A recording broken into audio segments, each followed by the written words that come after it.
शुभ प्रभात 10वीं कक्षा के विद्यार्थियों, कैसे हो मेरे देश के कर्णधारों। आशा है मेरे सभी बच्चे समय अनुसार अपने पाठ्यक्रम को सुचारू रूप प्रदान कर रहे होंगे। आज के लिए बेटा कविता में जो आखिरी दो पद हैं मैं उनका अनुवाद कर रही हूँ, ध्यान से सुनना है, ठीक है। आखिरी पैरे की जो आखिरी पंक्तियां हैं ये मैं बता चुकी हूँ कि वीर योद्धा वही होता है जो समर यानी कि युद्ध क्षेत्र में अपने प्रताप के बारे में न बताकर बल्कि अपनी वीरता का प्रदर्शन करे, ठीक है। इसके बाद मेरे बच्चे यहाँ आते हैं, जैसे ही मैं बता चुकी हूँ शब्दार्थ में पहले भेज चुकी हूँ बेटा। प्यारा शुरू है, तुम्हें तो कालू हाक जनु लावा। ये पंक्तियां हैं हमारे लक्ष्मण जी के। लक्ष्मण जी ने परशुराम जी की क्रोधाग्नि के वातावरण को देखते हुए कहा, हे परशुराम जी, मुझे लगता है आप हमारी मौत के लिए काल को हाक कर अर्थात घेर घोट कर, ये देश शब्द है बेटा, घेर घोट कर ला रहे हो। तुम्हें तो काल हाक जनो लावा अर्थात आप हमारी मौत के लिए काल को जबरदस्ती खींच कर ला रहे हैं। बार बार मोहि लाग बुलावा, मुझे लगता है बार बार हमारी मृत्यु को बुला रहे हैं। सुनत लखन के वचन कठोरा, लक्ष्मण जी के कठोर वचनों को सुनने के बाद परसु, यहाँ बेटा परसु का मतलब है परशुराम जी। परसु सुधारी धरेऊ कर घोरा, परशुराम जी ने अपने फरसे को हाथ में चौकस धारण कर लिया, पकड़ लिया, जकड़ लिया। अब जनी दे दोसु लोगी मोही, ठीक है। परशुराम जी ने कहा, अब कोई भी व्यक्ति मुझे किसी प्रकार का दोष न देना। कटुबाधी, कड़वा बोलने वाला बालक बदचोगो, कि कड़वा बोलने वाला बालक अब मरने के योग्य है। बाल बिलोकी बहुत में बाचा, मेरे प्यारे विद्यार्थियों ये भाषा अवधि है। बाल माने शिशुपन, बचपन, लड़कपन। बिलोकी माने देखना, मूल्यांकन करना। बाल बिलोकी बहुत में बाचा, बच्चा सोच के मैंने इसे बहुत देखा है, परखा है। अब ये हो, अब इस समय ये मर निहार भा साचा, साचा माने एक कवच में, एक ढांचे में, अब तो केवल ये मृत्यु के ढांचे में आ गया है। कौशिक कहा क्षमीय अपराधो, विश्वामित्र जी अचानक ही बेटा उस वाक युद्ध में प्रवेश करते हैं और विश्वामित्र जी, कहा जाता है गुरु सदैव अपने शिष्यों की त्रुटियों को क्षमा करने के लिए आगे बढ़ते हैं। विश्वामित्र जी पदार्पण करते हुए कहते हैं, हाथ जोड़कर निवेदन करते हैं। कौशिक यहाँ परशुराम जी विश्वामित्र जी के लिए आया है। विश्वामित्र जी परशुराम जी से कहते हैं, क्षमीय अपराधो, हे मुनि श्रेष्ठ आप मेरे शिष्य के अपराधों को क्षमा करें। बाल दोष गुण गण ही न साधो, जो कवि जो साधु होते हैं, जो श्रेष्ठ योद्धा होते हैं, बाल दोष वो बच्चों की किसी प्रकार के गुण दोषों को नहीं देखते हैं, साधु सदैव उन्हें क्षमा करते हैं। खर कुठारों में अकुरन को ही, ठीक है बेटा। यहाँ फिर परशुराम जी कहते हैं, खर कुठारों में अकुरन कोई, एक तो मैं गुस्से वाला हूँ, क्रोधित स्वभाव का हूँ, ऊपर से मैंने ये फरसा धारण किया है। आगे अपराधी गुरु द्रोही, और मेरे जो समक्ष खड़े हैं वो मेरे गुरु का अपमान करने वाले खड़े हैं। उत्तर देते छोड़ो बिना मारे, हे विश्वामित्र मैं लक्ष्मण को बिना मारे इसका जवाब नहीं दे सकता। और अभी तक जो मैंने क्षमा किया है केवल कौशिक शील तुम्हारी, हे विश्वामित्र तुम्हारे गुणों को देखकर, तुम्हारे शील स्वभाव को देखते हुए ही मैंने तुम्हारे शिष्य को अभी तक क्षमा किया है। नैते यही काट कुठारे कठोरे, नहीं तो थोड़ा ही श्रम लगता, मेरा फरसा इसे काट फेंकता। गुरु ही ऋण होते श्रम थोड़े, और जो गुरु का ऋण मुझ पर चढ़ा है अर्थात मेरे शिव का जो अपमान कर रहा है, उस ऋण से मुझे थोड़े परिश्रम से ही मुक्ति मिल जाती। गादी सुनो, यहाँ विशेष लाइन है बेटा, ये 2 नंबर में कक्षा 10वीं बोर्ड में आता है। गादी सुनो ये शब्द भी पर्यायवाची के लिए, विश्वामित्र के लिए प्रयोग किया गया। गादी सुनो कह हृदय, यानी कि विश्वामित्र जी मन ही मन में हंसने लगे।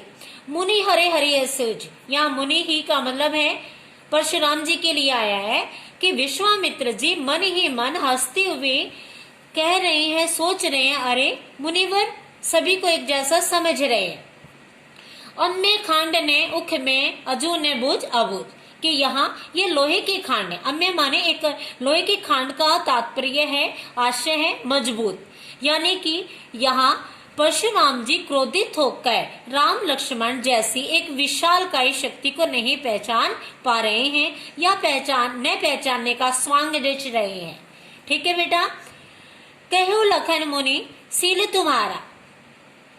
ऐसे वचनों को सुनकर समझकर लक्ष्मण ने कहा, कहो लखन, यानी कि लक्ष्मण कहने लगे, हे मुनिवर, तुम्हारे शील स्वभाव को कौन ही जान विदित संसारा। इस संसार में ऐसा कौन है जो तुम्हारे स्वभाव से परिचित नहीं है। माता पिता ऋण भयने के, हमें बोध है, हम जानते हैं माता पिता के ऋण से, कर से तुम्हें मुक्ति मिल चुकी है। गुरु ऋण रहा सोच बड़ जी के, गुरु का ऋण जो तुम्हारे मन में है, जो तुम्हारे जीवन में है, वो लगातार निरंतर बढ़ता जा रहा है। सो जनो हमारे माथे काढ़ा, हमें तो लग रहा है कि गुरु का ऋण अब हमारे ही माथे मरना चाहते हैं। दिन चले गए ब्याज बढ़वाड़ा। ये पंक्तियां बेटा व्यंग्य के रूप में है। लक्ष्मण जी ने कहा है, अरे मुझे तो पता चला है कि ब्याज बढ़ता जा रहा है और दिनों के भी तरक्की या विकास होता जा रहा है, इसलिए ब्याज में और अधिक ब्याज बढ़ गया है। इसी ब्याज को देखते हुए तुम्हारा स्वभाव ज्यादा क्रोधित हो गया है। अब आनिए व्यापारी बोली, अब आओ हम व्यवहार कर लेते हैं, किसी व्यापारी को बुला लो, यानी कि सभा में से किसी श्रेष्ठ जन को बुलाएं और हमारा निपटान कराएं। तुरंत देव में थैली खोली। लक्ष्मण जी ने व्यंग्य करते हुए कहा, किसी व्यापारी को बुलाओ और मैं भी अपनी व्यापार भरी थैली खोल देता हूँ, अर्थात मैं भी अपनी क्रोधाग्नि को दिखा देता हूँ। सुनी कटु वचन कुठार सुधारा। सुनने के बाद कड़वे वचनों को कुठार सुधारा। फरसा किसका था मेरे प्यारे विद्यार्थियों? परशुराम जी का था। परशुराम जी ने ऐसे कठोर वचनों को सुनकर अपने फरसे को हाथ में सुधारा, यानी कि चौकस पकड़ लिया। हाय हाय सब सभा पुकारा। ऐसे दृश्य को देखकर, ऐसी क्रोधाग्नि को देखकर सारी सभा में उपस्थित प्रत्येक सज्जन हाय हाय की पुकार करने लगे। भृगु पर परसों देखा वे मोही। ठीक है, भृगु पर परसों देखाओ मोही, विप्र बिचौरी बचौने पितरौरी। उस फरसे को देखकर उन्होंने कहा कि अब मैं अपने फरसे को ले रहा हूं, अब कोई भी राजा यहाँ स्वस्थ या सुरक्षित नहीं रह सकेगा। मिले न कब हो सुबटे रन गाड़े। अचानक ही लक्ष्मण को क्रोध आता है कि पूरे राजाओं की तौहीन है, राजाओं का अपमान है, और अचानक ही अपने अस्त्र शस्त्रों को धारण करके परशुराम लक्ष्मण जी कहते हैं, मिले ने कबो सुबटे रन गाड़े। हे ब्राह्मण देवता, हे परशुराम, आपको कोई वीर योद्धा अभी अपने समक्ष दिखे ही नहीं थे। द्विज देवता घर ही के बाड़े। द्विज देवता माने ब्राह्मण देवता, आप अपने घर में ही शेर होंगे। अनुचित के ये सब लोग पुकारे। सभी लोगों ने, जो सभा थी बेटा, ठीक है, उस समय का समाज था, सभी लोगों ने हाय हाय कार शुरू कर दी। सभी लोगों ने, उपस्थित सज्जनों ने कहा, लक्ष्मण जी के ये वचन अनुचित हैं कि ब्राह्मण का और मुनि श्रेष्ठ का, आयु में भी वो उनसे बड़े थे, उनके लिए ऐसे वचनों का कहना अनुचित है। रघुपति सैनी लखनऊ ने वारे। ऐसी दृश्यों को देखकर, ऐसे भावाभिव्यक्ति को देखकर, लक्ष्मण जी की क्रोधाग्नि को देखते हुए रघुपति यहाँ शांत एक विनम्र का संकेत आ गया है। श्री राम सैनी लखनऊ ने वारे श्री राम जी के नेत्रों ने लक्ष्मण को देखना प्रारंभ कर दिया। अंतिम पंक्ति सूरदास जी की, ऐसी पंक्तियां जो गागन में सागर भरने का काम किया है, जो हमारी कविता की अंतिम पंक्तियां हैं।